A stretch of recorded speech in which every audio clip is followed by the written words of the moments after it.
Video में आप सुनेंगे पंचतंत्र की कहानी दुष्ट सर्प और कौवे। एक जंगल में एक बहुत पुराना बरगद का पेड़ था। उस पेड़ पर घोंसला बनाकर एक कौआ कव्वी का जोड़ा रहता था। उसी पेड़ के खोखले तने में कहीं से आकर एक दुष्ट सर्प रहने लगा। हर वर्ष मौसम आने पर कव्वी घोंसले में अंडे देती और दुष्ट सर्प मौका पाकर उनके घोंसले में जाकर अंडे खा जाता। एक बार जब कौआ व कव्वी जल्दी भोजन पाकर शीघ्र ही लौट आए तो उन्होंने उस दुष्ट सर्प को अपने घोंसले में रखे अंडों पर झपटते देखा। अंडे खाकर सर्प चला गया।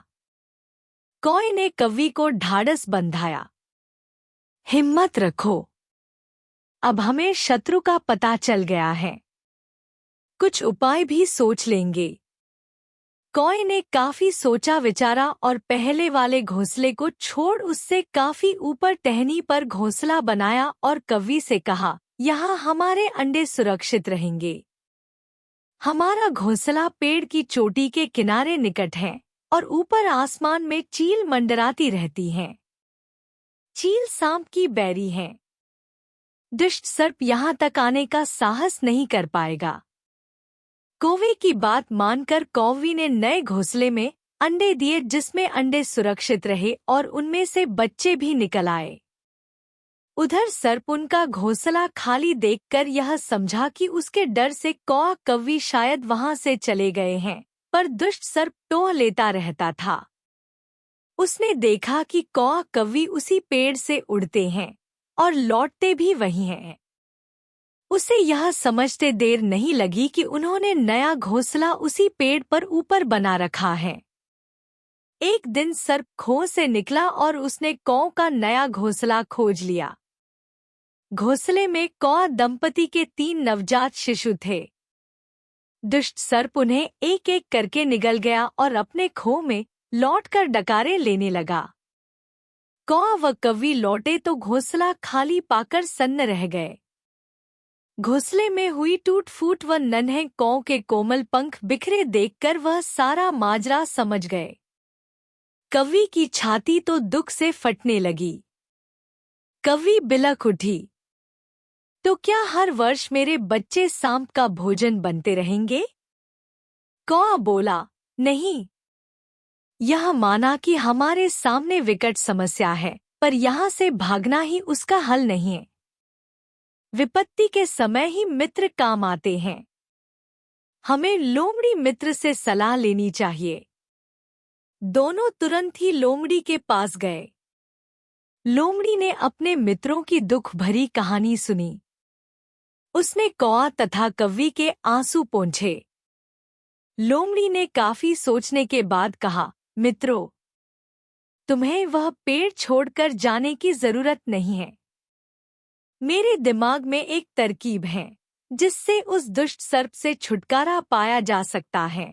लोमड़ी ने अपने चतुर दिमाग में आई तरकीब बताई। लोमड़ी की तरकीब सुनकर कौआ कव्वी खुशी से उछल पड़े। उन्होंने लोमड़ी को धन्यवाद दिया और अपने घर लौट आए। अगले ही दिन योजना अमल में लानी थी। उसी वन में बहुत बड़ा सरोवर था। उसमें कमल और नरगिस के फूल खिले रहते थे। हर मंगलवार को राजकुमारी अपनी सहेलियों के साथ वहां जल क्रीड़ा करने आती थी। उनके साथ अंगरक्षक तथा सैनिक भी आते थे।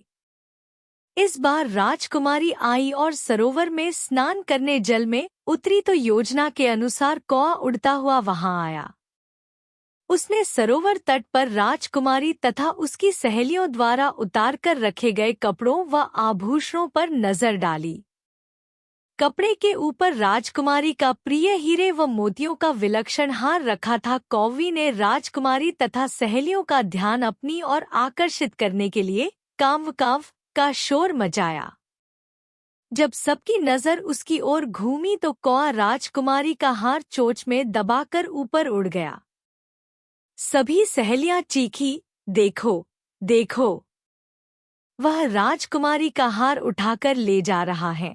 सैनिकों ने ऊपर देखा तो सचमुच एक कौआ हार लेकर धीरे धीरे उड़ता जा रहा था। सैनिक उसी दिशा में दौड़ने लगे।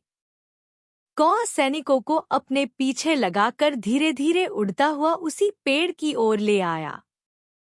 जब सैनिक कुछ ही दूर रह गए तो कौवे ने राजकुमारी का हार इस प्रकार गिराया कि वह सांप वाले खो के भीतर जा गिरा। सैनिक दौड़कर खो के पास पहुंचे। उनके सरदार ने खो के भीतर झांका। उसने वहां हार और उसके पास में ही एक काले सर्प को कुडनली मारे देखा। वह चिल्लाया, पीछे हटो, अंदर एक नाग है। सरदार ने खो के भीतर भाला मारा।